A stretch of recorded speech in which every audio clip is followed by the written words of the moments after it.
Let's move across to this story now. Political analyst Professor Patrick Bond joins us as outrage swells in Eswatini over the US's decision to deport 5 foreign nationals from countries including Cuba, Jamaica, and Yemen into its borders.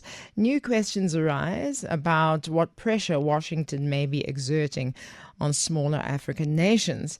While Eswatini's government claims that the deportees are only in transit, human rights activists, civil society, and international observers fear that this may be a part of a broader pattern of third world country deportations, with the potential trade tariff adjustment looming on the 1st of August. Many are wondering, is the US quietly leveraging economic diplomacy to offload unwanted migrants into vulnerable states? Professor Patrick Bond, help us to understand this complex issue, because that just sounds like you're selling people, doesn't it?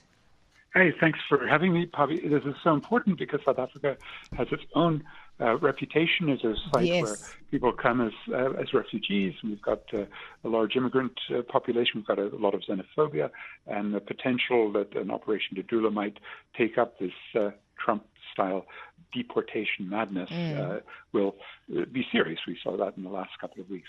Now, it does seem to me that 3 key figures in the U.S. can be watched, and their ups and downs and their successes and failures will then determine how much Africa becomes the dumping ground. And those 3 are Stephen Miller.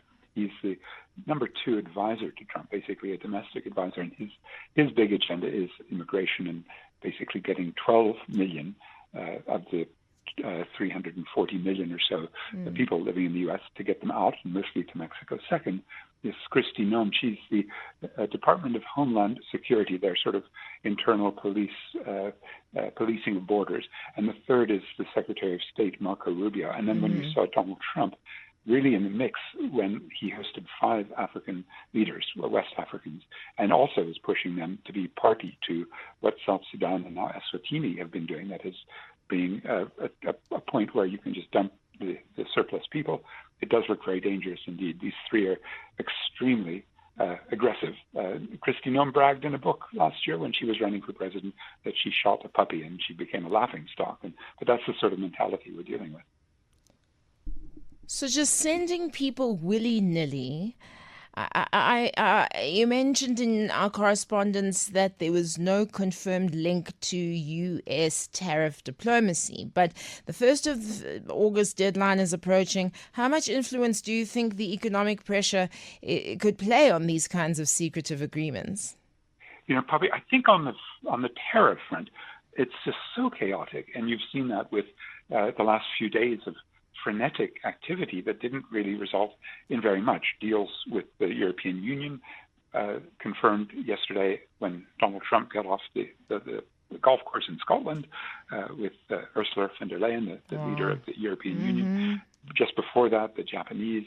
Before that, the Philippines, a long-time U.S. ally, especially military, and the fear there is, of course, China and the South China Sea and Taiwan, and then also Vietnam, which became, after suffering 2 million murders by U.S. troops in the 70s and 60s and early 70s, became a strong ally and is a real, let's say, transit point for cheap Chinese goods. And they've just signed a trade deal that will exclude those Chinese goods from being shipped onward. Indonesia, which is the latest member of the BRICS, and of course there's a 10% BRICS tariff because you're just a member of the BRICS that we have to be aware of.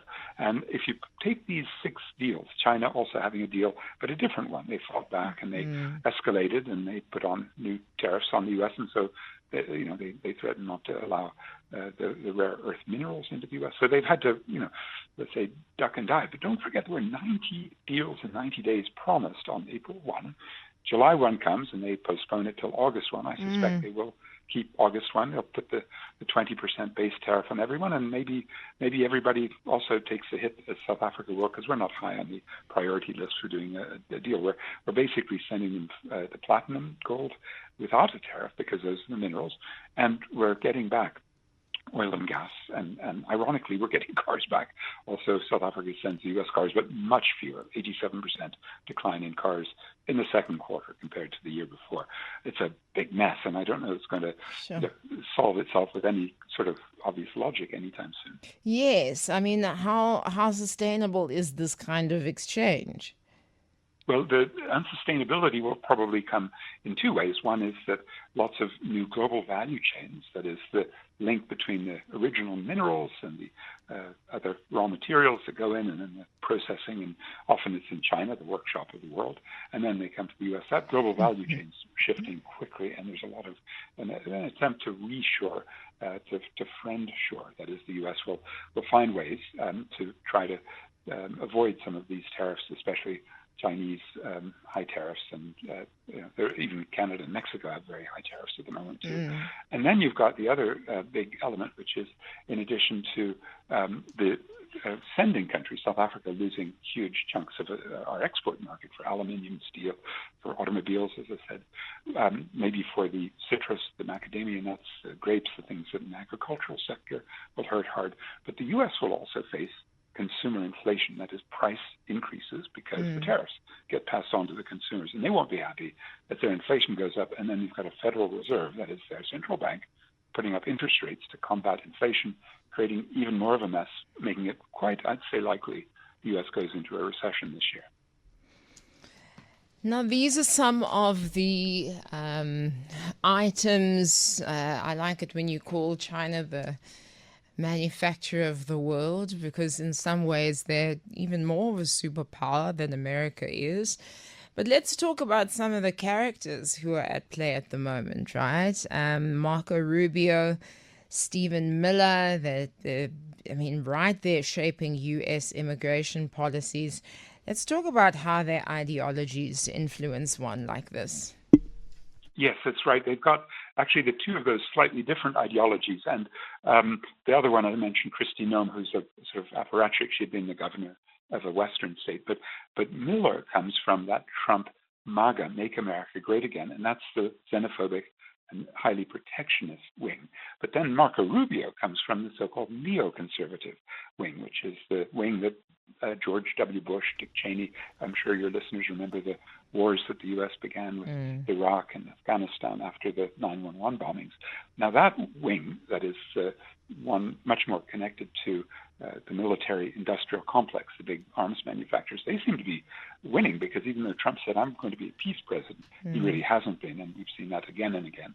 But the crucial thing is the ideology called MAGA, Make America Great Again, and the rifts. You remember Elon Musk walking right in and blowing up that vision that the U.S. would drain the swamp, and that the sort of big corporates that were running the U.S. would fall into the background. Well, obviously Musk didn't allow that to happen. He was pushed out. And that meant the key ideologue behind Stephen Miller and Trump really is Steve Bannon.